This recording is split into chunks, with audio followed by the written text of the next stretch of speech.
Assalamualaikum warahmatullahi wabarakatuh. Perkenalkan, saya Lucy Reni Ikram dari Lembaga Sertifikasi Kompetensi Bahasa Inggris.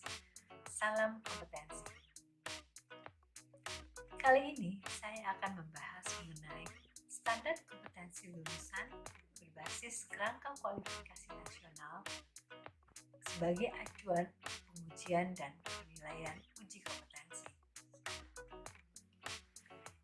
Indonesia memiliki berbagai keunggulan untuk mampu berkembang menjadi negara maju. Dan untuk mencapai itu, dibutuhkan banyak sumber daya manusia yang berkompeten di bidangnya. Untuk mengetahui apakah seseorang itu kompeten dalam suatu bidang, perlu adanya pengakuan akan apa yang bisa seseorang lakukan dalam bidang tersebut. Atau saat ini kita kenal dengan istilah aku bisa apa. Pengakuan aku bisa apa ini dapat ditunjukkan dengan sertifikat kompetensi. Dan untuk mendapatkan ini tentunya seseorang harus mengikuti uji kompetensi dan mendapatkan pengakuan kompeten berupa sertifikat kompetensi. Untuk bisa kompeten dalam uji kompetensi, tentunya kita harus mengetahui acuan pengujian dan penilaian dalam uji kompetensi tersebut. Apakah yang menjadi pedoman penilaian dan pengujian dalam uji kompetensi tersebut? Atau apakah yang menjadi pedoman dalam penentuan agar seseorang bisa kompeten pada bidang tersebut? Dalam Undang-Undang Nomor 20 Tahun 2003 tentang Sistem Pendidikan Nasional, khususnya Pasal 26 mengenai pendidikan non-formal dan Peraturan Pemerintah Nomor 19 Tahun 2005 tentang Standar Nasional Pendidikan, khususnya Pasal 25, mengamanatkan penyusunan Standar Kompetensi Lulusan atau SKL sebagai pedoman penilaian dalam penentuan lulusan peserta didik. Permendiknas Nomor 47 Tahun 2010 dan Permendikbud Nomor 31 Tahun 2012 juga menyatakan tentang SKL khusus dan pelatihan.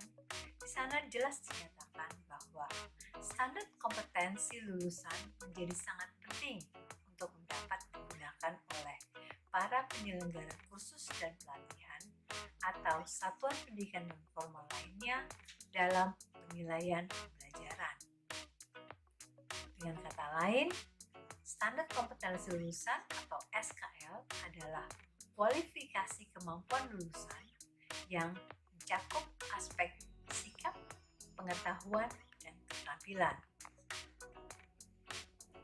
Kemampuan lulusan atau hasil pembelajaran ini tentunya haruslah mempunyai kesetaraan kualifikasi antara capaian pembelajaran yang diperoleh melalui pendidikan dan pelatihan, pengalaman kerja, maupun pengalaman mandiri dengan kriteria kompetensi yang dipersyaratkan oleh suatu jenis bidang dan tingkat pekerjaan. Dalam memenuhi kesetaraan hasil pembelajaran dengan kompetensi yang dibutuhkan pada suatu jenis dan tingkat pekerjaan, pemerintah telah mengembangkan Kerangka Kualifikasi Nasional Indonesia atau KKNI untuk menjadi suatu rujukan nasional dalam upaya meningkatkan mutu dan daya saing bangsa Indonesia, terutama di sektor sumber daya manusia. Pencapaian kesetaraan kualifikasi ini berhubungan langsung dengan tingkat capaian pembelajaran, baik yang dihasilkan melalui sistem pendidikan maupun sistem pelatihan kerja yang dikembangkan dan dilakukan secara nasional. Secara singkat, KKNI atau Kerangka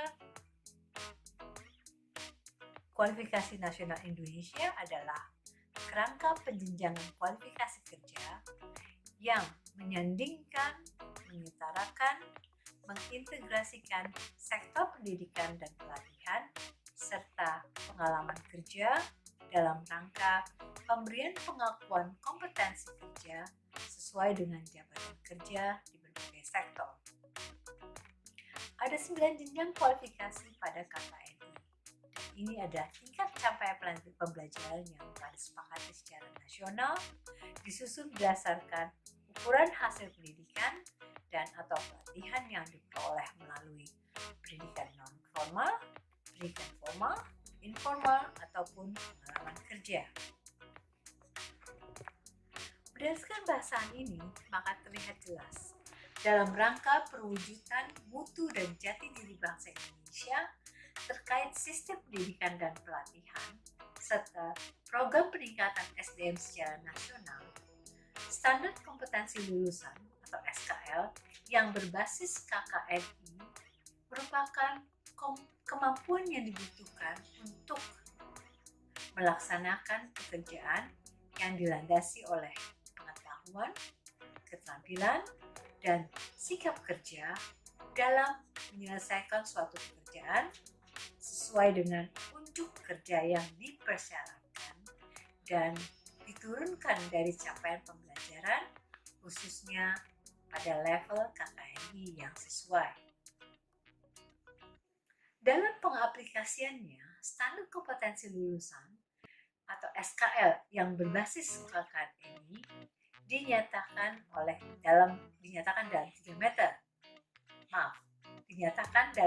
parameter, yaitu pertama adalah unit kompetensinya, kemudian ada elemen kompetensi, di mana ini merupakan pernyataan kompetensi yang lebih rinci, kemudian indikator kelulusan, di mana ini merupakan unsur yang menjadi tolak ukur keberhasilan yang menyatakan seseorang itu kompeten atau tidak. Dengan demikian, jelaslah bahwa SKL berbasis KKNI ini sangatlah tepat menjadi acuan dalam pengujian dan penilaian uji kompetensi. Karena selain parameter penilaiannya yang sangat jelas, capaian pembelajarannya juga mencakup 4 unsur penting, berupa 1. Sikap dan tata nilai, 2. Kemampuan di bidang kerja, 3. Pengetahuan yang dikuasai, dan 4. Hak dan tanggung jawab. Sikap dan tata nilai dalam hal ini merupakan perilaku dan tata nilai yang merupakan karakter atau jati diri bangsa dan negara Indonesia. Sikap dan tata nilai ini terinternalisasi selama proses belajar, baik terstruktur maupun tidak. Sedangkan kemampuan di bidang kerja merupakan wujud akhir dari transformasi potensi yang ada dalam setiap individu pembelajar menjadi kompetensi atau kemampuan yang aplikatif dan bermanfaat.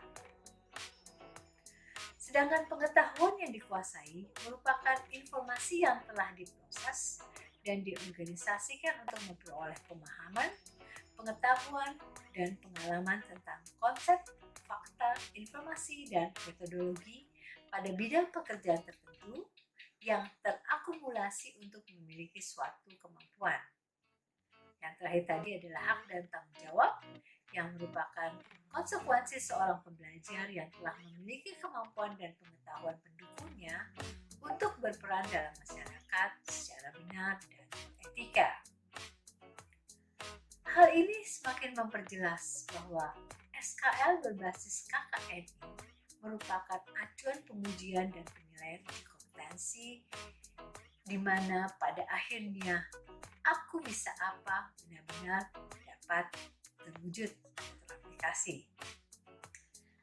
Demikianlah pembahasan saya mengenai standar kompetensi lulusan atau SKL berbasis Rangka Kualifikasi Nasional Indonesia atau KKNI sebagai acuan pengujian dan penilaian uji kompetensi. Semoga bermanfaat bagi kita semua.